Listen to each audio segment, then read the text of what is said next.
So we go to the quantum leap from investigation to joint implementation of an e-mobility use case. And for that, I like to introduce Dr. Johannes Greiner from Kipu Quantum. He's a Senior Engineer Presales. And Theresa Schreyer from the Schaeffler AG. She's Associate Strategist Digitalization and Innovation, right? Right.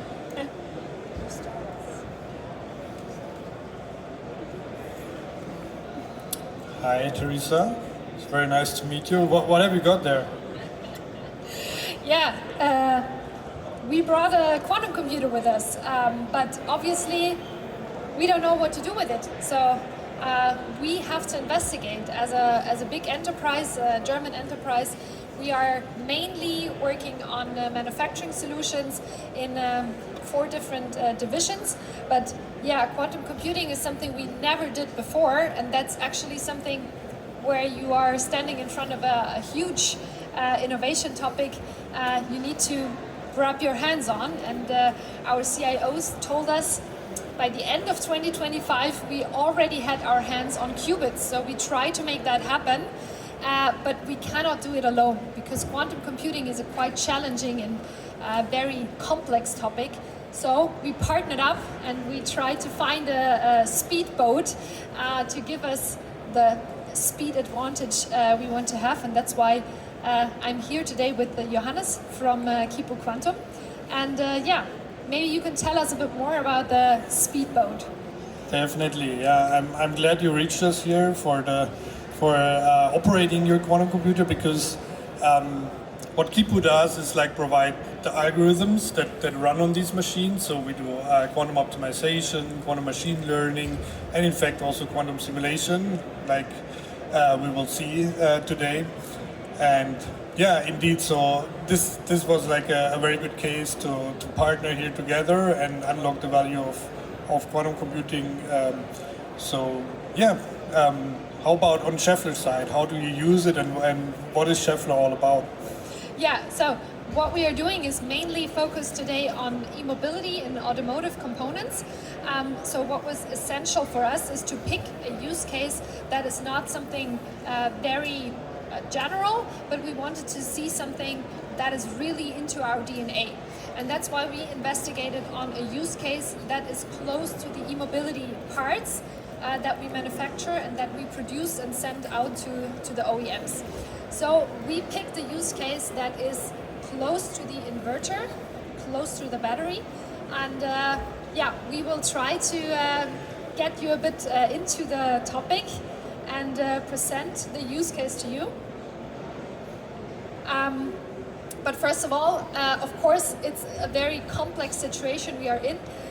We have a current existing problem, but we do not know how to tackle it with quantum computing, because it's a whole different language, it's a whole different way of thinking, and that's why Kipu Quantum equipped us with new steps how to really get our hands on those qubits our CIO told us to do.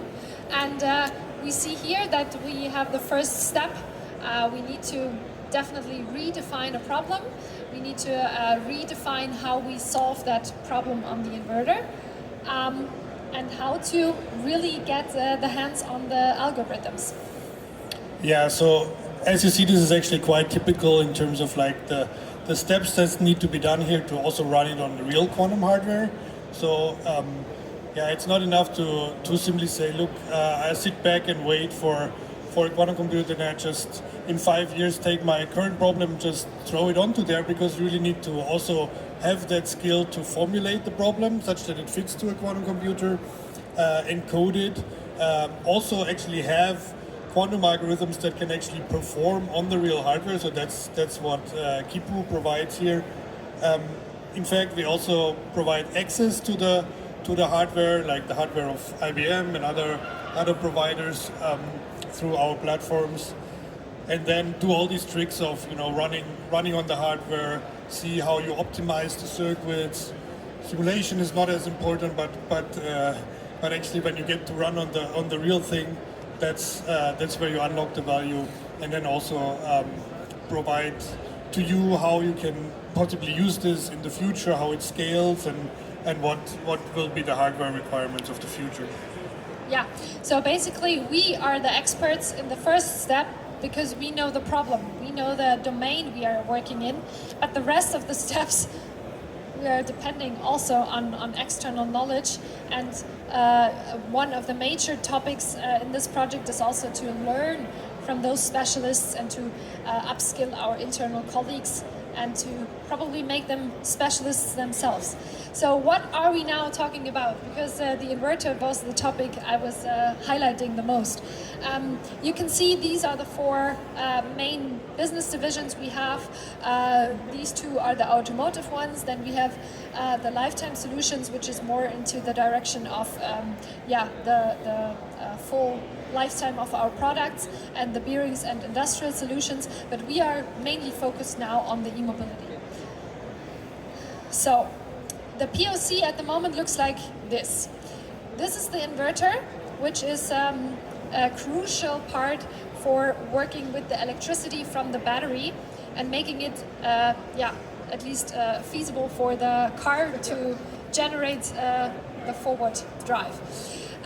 On this part, you see these little dots.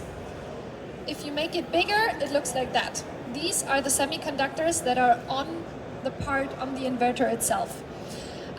If you run this, if there is the electricity flow, this will get warm.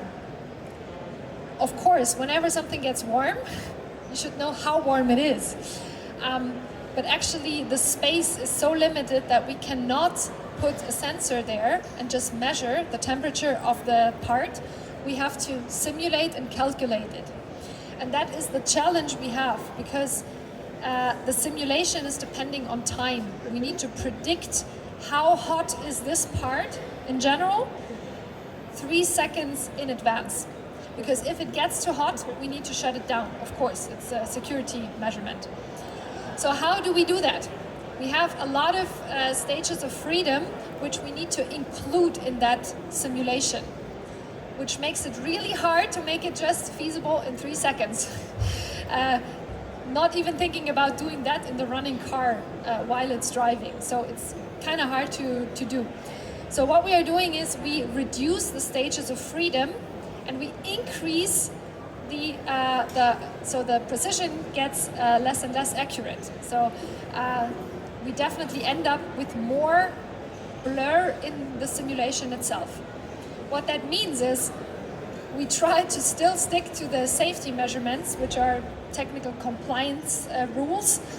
So we have to calculate a buffer in the thermal management, which means that there are more semiconductors on this part than necessarily would be required.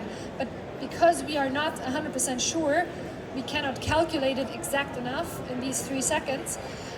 We need to put more semiconductors than we would initially need for the product design. What does that mean for quantum computing? Long story short. Well, for me as a quantum engineer, it mainly means, thanks a lot for explaining all of this, because for me it's just a differential equation.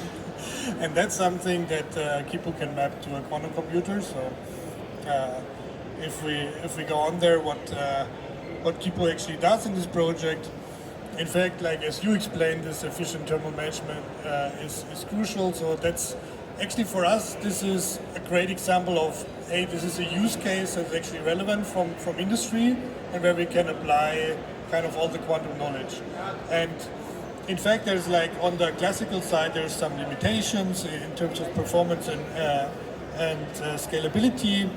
So basically, to solve this differential equation here, we just like implemented our like Kipu algorithms and as we said, like also mapped it directly to the quantum hardware.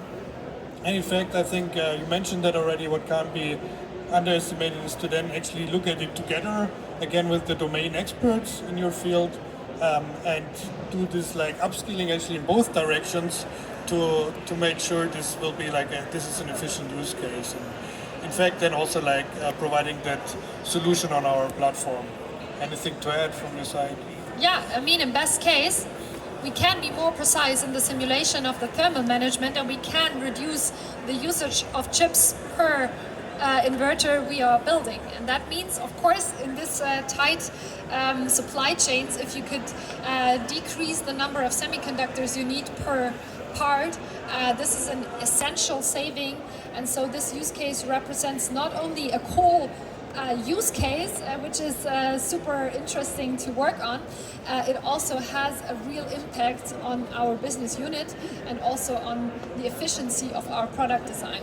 So that means we are now entering the era of where we are not only trying to investigate on quantum, we are really finding the first use cases that have a financial benefit, an economic benefit, also a sustainable benefit. Of course, if we just reduce the semiconductors, it also has an impact on sustainable factors. So that's why we are partnering up and we're building the right ecosystem with you to understand how we have to handle those projects and investigate on those use cases. Awesome. Thank you so much for that, Theresa. And maybe we just take the last slide here. And thank you. I hope you got a good glimpse of what industrial partnerships look like in the area of quantum today. And I would say our entanglement is not exclusive. We're happy to also entangle with more of you. Please approach us, and please also take the opportunity to contact us and get in touch. Thank you very much. Thank you so much for the presentation and the. Is there a question here? Yeah. Thank you very much. Thank you for the presentation. Very good, very nice. What I heard is you have seen a reduce in time to prototypes, right? In the product design. This is what you said about. Anything on the performance per watt of a battery? Improvement and so on, or is it too early? This I cannot disclose in this round. Managing heat and all this kind of physics, realities, improve also the performance of the battery at the end.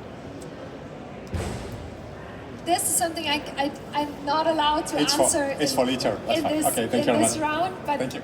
Yeah. Any other questions?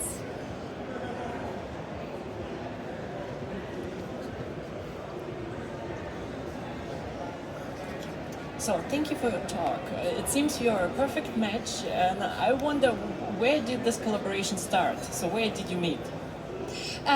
We have been on the IBM Quantum Industry Exchange. I met a colleague of Johannes, and when we were internally discussing our use cases, I just thought about my contact persons, and I had Kipu Quantum in mind because they are essentially one of the minor startups that really has a very open work style, that are really on a eye-level partnership, educating people, but also working with the qubits.